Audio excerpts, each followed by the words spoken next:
Bismillahirrahmanirrahim. Assalamualaikum warahmatullahi wabarakatuh. Teman-teman sekalian, pada kesempatan yang berbahagia ini saya kembali akan berbagi sebuah tips tentang bagaimana manajemen data file SIG secara rapi dan tidak membingungkan. Nah, yang saya mau highlight di sini adalah rapi dan tidak membingungkan.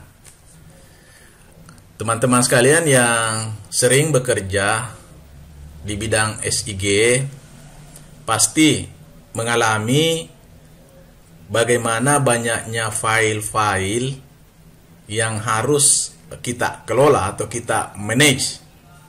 Dan itu kalau kita tidak memanage secara rapi, maka itu susah untuk kita berbagi dengan pihak-pihak lain yang berkepentingan dengan data tersebut.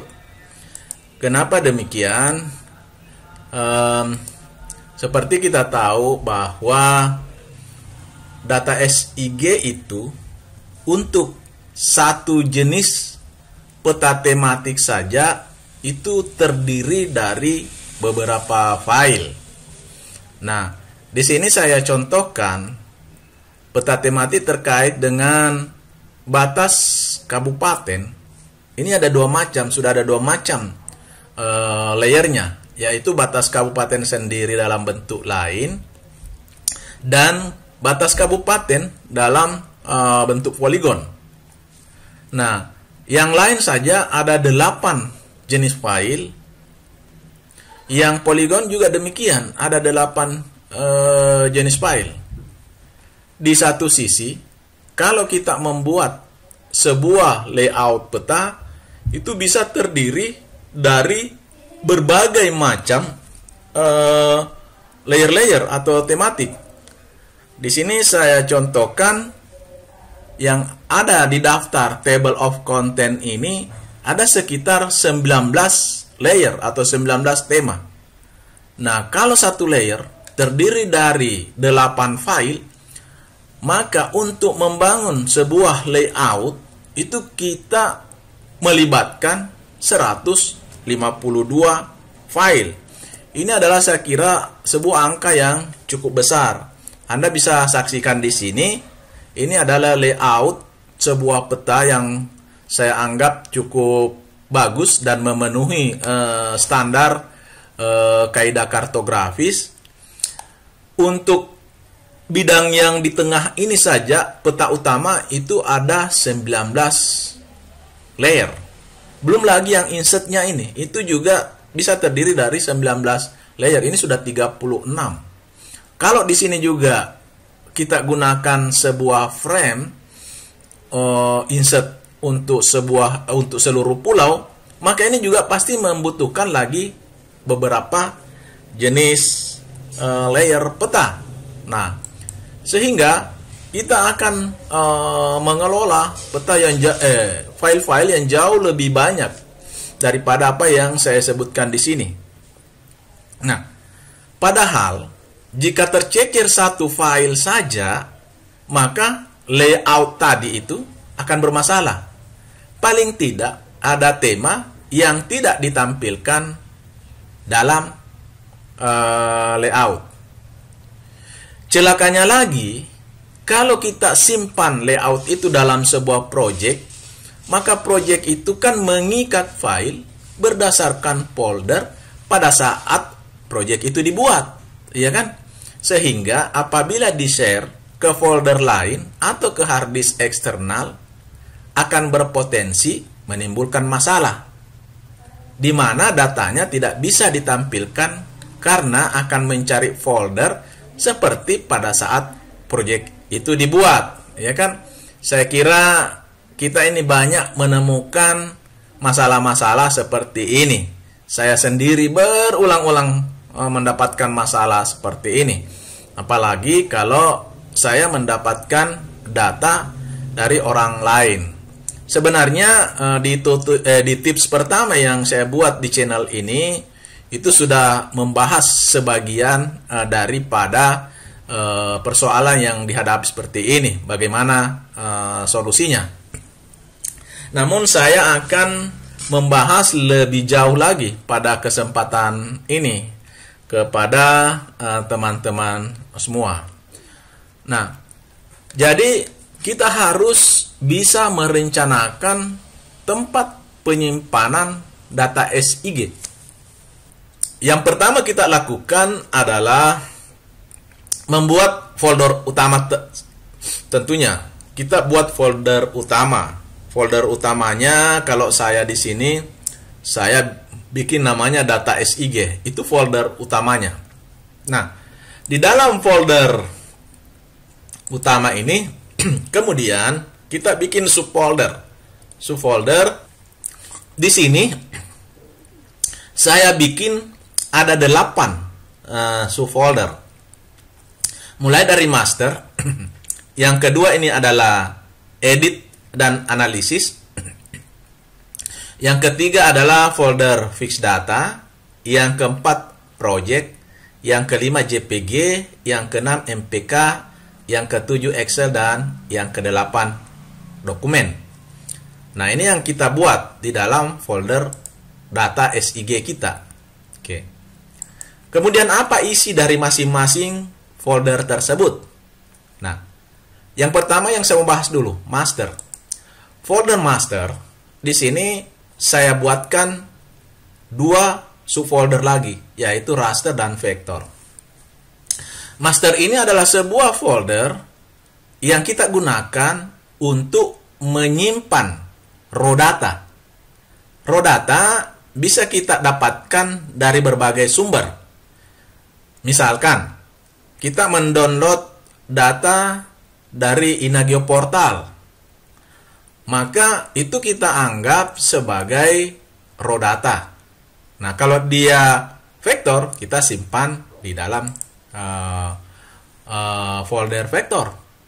Atau kita mengerjakan sebuah project, kemudian kita bisa mendapatkan berbagai data-data di instansi mana kita mengerjakan proyek tersebut. Misalkan kita kerjasama dengan pemerintah provinsi, maka kita bisa saja dapatkan data-data terkait dengan RT RW-nya. Misalkan seperti ini, ada RT RW Kabupaten Majene, RT RW Kabupaten Mamasa, RT RW Kabupaten Mamuju Tengah, RT RW Kabupaten Mamuju Utara, atau sekarang Pasangkayu, Kabupaten Polman, atau provinsinya sendiri. Nah, data-data ini adalah data sekunder yang dimiliki oleh instansi di mana yang memberikan kita pekerjaan. Nah, karena ini data sudah terbangun, maka data ini kita anggap saja sebagai data master, sehingga kita simpan di master ini. Nah, kemudian kalau kita mendownload data citra, ya kita simpan di folder raster ini. Di sini saya belum menyimpan atau belum memasukkan data raster, tapi kita simpan di data raster ini, yang sewaktu-waktu kita akan olah data ini. Jadi master ini adalah raw data atau data sekunder yang bisa kita dapatkan dari berbagai sumber. Nah, ini di dalamnya ada 2 folder, yaitu folder raster dan folder vektor. Semua yang vektor itu kita masukkan di sini, semua yang data raster kita masukkan di sini, di folder raster. Kemudian yang kedua ada folder edit dan analisis. Di dalam menyelesaikan berbagai proyek-proyek itu pastilah kita melakukan proses editing dan analisis. Ya. Jadi data master yang kita gunakan atau data citra yang kita peroleh, misalkan kita mau memproduksi peta tutupan lahan dari citra, itu kan berarti kita melakukan proses editing, mulai dari mendigitasi atau merektifikasi, kemudian mendigitasi sampai melakukan proses coding, memasukkan data-data atribut. Nah, itu semua data-data hasil daripada itu kita simpan di folder edit dan analisis.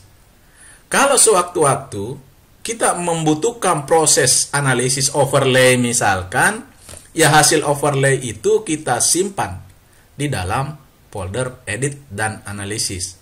Karena boleh jadi satu kali overlay belum tentu tuntas kebutuhan yang kita mau. Misalkan setelah kita overlay, kita bikin satu kolom lagi untuk melakukan query terhadap hasil overlay itu yang menghasilkan data atribut baru. Nah, itu kan bisa kita simpan dengan nama file yang lain. Atau ada perubahan-perubahan secara mendasar dari data spasialnya ingin kita lakukan. Maka misalkan kita mau mendissolve, kita menggabungkan data-data yang ada, itu kemudian kita simpan di dalam edit dan analisis. Jadi sampah-sampah yang kita kerjakan ini semua ada di folder ini, edit dan analisis. Ya, biarkan proses-proses yang kita lakukan selama menyelesaikan sebuah project itu datanya disimpan di sini. Nanti kalau kita anggap data itu sudah fix, sudah final, tidak lagi kita mengubahnya, maka kemudian kita pindahkan ke folder fix data. Nah, di fix data inilah terkumpul data-data yang sudah bersih. Nah, kalau kita lihat di sini, ambillah ini. Bisa dilihat di sini bahwa misalkan Arabica misalkan. Ini ada Arabica sampai di sini. Ada lagi Arabica filter atau bawang bencana, ada lagi bawang merah, ada cabai bencana dan seterusnya. Ini cabai bencana, ada cabai bencana satu lagi. Ini kan sampah-sampah semua ini. Iya, adalah tahapan-tahapan analisis yang kita gunakan. Nah, kemudian mana yang sudah berujung di finishnya, itulah yang kemudian kita simpan di folder fix data. Kita dapatkanlah data-data yang bersih seperti ini. Di sini kita dapatkan data-data yang bersih yang kemudian kita bisa gunakan di dalam membuat layoutnya. Ya. Ketika kita membuat layout, itu kan dia mengintegrasikan berbagai macam data SHP seperti yang saya tunjukkan tadi. Nah, ini adalah contoh dia menggunakan banyak data-data SHP. Tentunya data SHP ini sudah dibuat sedemikian rupa sehingga simbologinya sudah sesuai dengan standar-standar atau keinginan yang kita butuhkan. Sesuai dengan standar-standar yang kita butuhkan. Nah, kemudian ini kita simpan di dalam folder project. Nah, ini adalah contoh layout yang disimpan dalam sebuah project. Nah, hal yang paling penting yang ingin saya sampaikan di sini adalah ketika kita menyimpan di project-project yang kita buat, diberikan indeks di depannya lah, indeks urutan angka. Di sini 001, 002, 003. Apa maksudnya indeks ini? Indeks ini memudahkan nanti orang-orang yang bertugas untuk membuat laporan menyisipkan peta-peta yang kita buat berdasarkan urutan yang ada di dalam laporan. Nah, 0011 ini bisa saja kita buat sesuai dengan keinginan kita, tapi dia dibuat secara berurut sehingga mudah nanti diintegrasikan oleh pembuat laporan. Nah, misalkan kalau mau di bab pertama itu ada peta, ya dibikin 1.01, 1.02 dan seterusnya. Jadi ini adalah urutan angka di mana peta-peta ini disisipkan di dalam laporan. Kemudian kita butuh satu folder lagi, yaitu folder JPG. Karena hasil project ini tidak bisa kita insert di dalam laporan kalau kita misalkan menggunakan Word, Microsoft Word, sementara ini menggunakan ArcGIS, itu tidak bisa kita insert. Ini harus diekspor dulu menjadi JPEG. Nah, hasil ekspor itu jangan dicampur aduk di dalam folder project. Mestinya dibuatkan sebuah folder sendiri yang JPEG seperti ini. Kemudian nanti JPEG ini kan yang akan kita insert masuk ke dalam laporan, ya kan? Jadi inilah yang kita insert masuk ke dalam laporan. Dalam sebuah project bisa saja banyak JPEG yang harus kita hasilkan. Tentu untuk menghasilkan banyak JPEG seperti ini, tentu banyak juga layout yang harus kita buat. Karena asalnya JPEG ini dari layout yang kita buat kemudian diekspor menjadi JPEG. Satu hal yang tak kalah pentingnya adalah MPK. MPK ini adalah file-file atau bundle yang dibuat oleh ArcGIS yang merangkum seluruh file-file yang terintegrasi di dalam sebuah project, kemudian dibundle menjadi satu file yang suatu saat bisa kita share ke orang lain, dan ketika file ini dibuka maka dia terbuka secara keseluruhan dari file-file SHP yang ada di dalam file MPK ini tanpa mempersoalkan di mana folder-folder asal dari file SHP tersebut.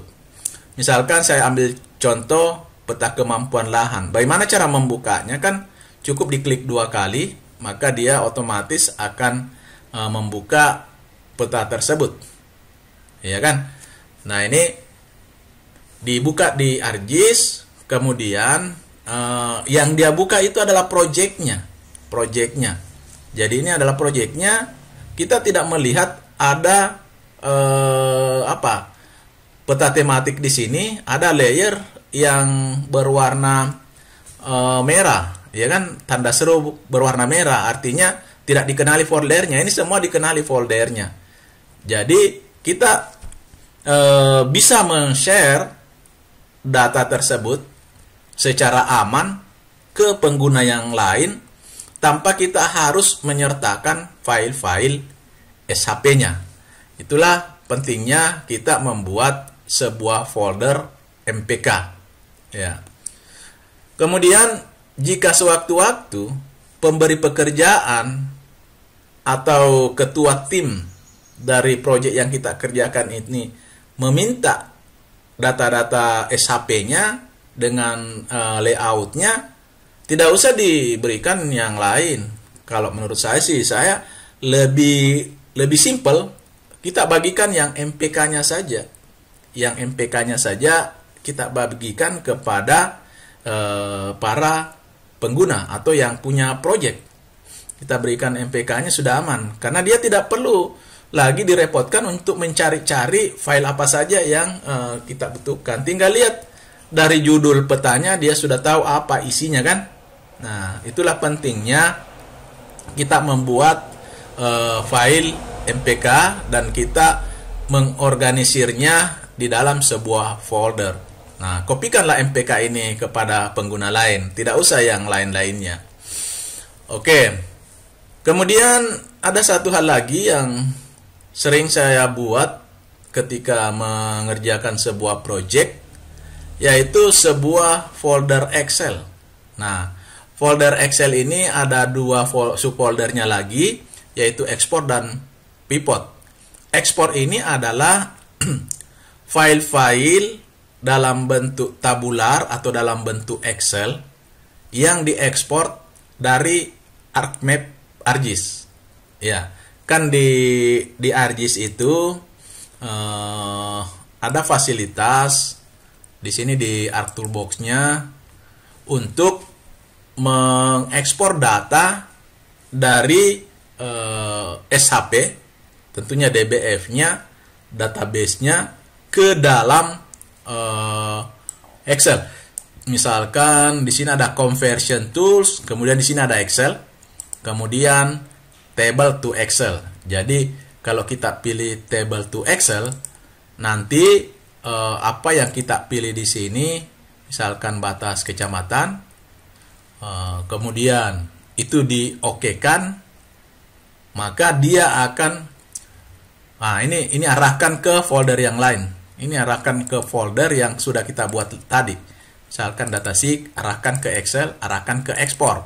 Baru nanti dikasih nama namanya batas kecamatan misalkan. Nah, ini kita save, kemudian ini kita okekan. Maka di dalam folder tadi, diekspor, kita akan mendapatkan data tentang batas kecamatan yang ini. Nah, hanya saja kalau kita buka ini batas kecamatan kan seperti ini modelnya. Ya, seperti ini modelnya.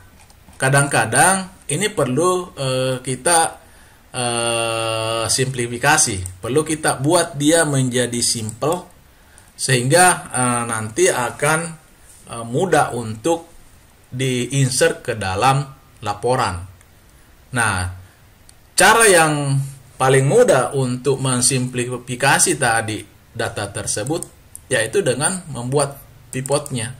Nah, ini kita punya pivot seperti ini. Kalau ini saya buka misalkan, ambil misalkan pivot kawasan.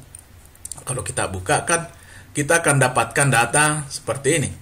Jadi kawasan padi itu secara urut bisa dilihat di Kabupaten Majene ada berapa totalnya. Ini ada totalnya. Kemudian di Kabupaten Mamasa ada totalnya, dan setiap kecamatan itu diperlihatkan. Bagaimana cara membuat pivot ini? Saya kira bisa dilihat pada channel saya yang lain karena di sana juga sudah dijelaskan secara detail. Oke. Jadi itu untuk Excel, folder Excel. Ya. Kemudian saya membuat juga sebuah folder, yaitu folder dokumen. Folder dokumen ini adalah folder yang non spasial. Jadi kalau ini adalah pada umumnya adalah spasial dan ini adalah Excel, ini non spasial. Ya, tidak ada hubungannya dengan data-data spasial. Ini kan meskipun data Excel tapi kan masih berhubungan dengan data spasial. Tapi ini memang tidak berhubungan dengan data spasial. Nah, di situ bisa kita simpan dokumen-dokumen seperti ini. Misalkan saya ada file PDF tentang Peraturan Menteri Pertanian nomor 18 tahun 2018, ada kemudian food estate, ada indeks pembangunan manusia. Nah, jadi disinilah kita simpan file-file yang kita jadikan referensi untuk membantu di dalam melakukan analisis daripada apa yang dibutuhkan dari proyek yang kita sedang kerjakan. Nah, kemudian ada satu hal yang tak kalah pentingnya, yaitu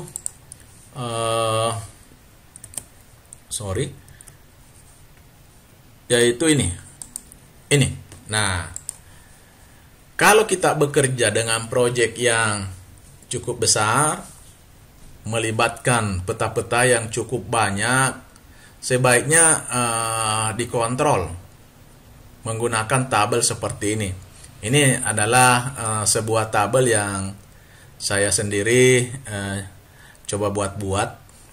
Jadi kita atur di sini nama-nama petanya kita buat. jenis petanya apa saja, mulai dari peta nomor 1 sampai nomor 29 di sini yang saya cantumkan.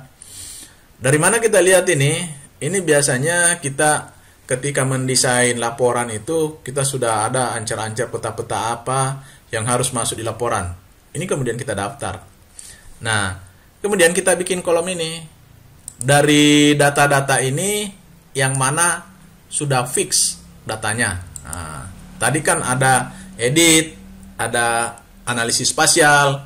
Nah, kalau sudah dilakukan itu semua dan kita anggap fix, maka kita pindahkan ke folder fix. Kemudian di sini kita berikan warna hijau. Kalau saya ini selera ya.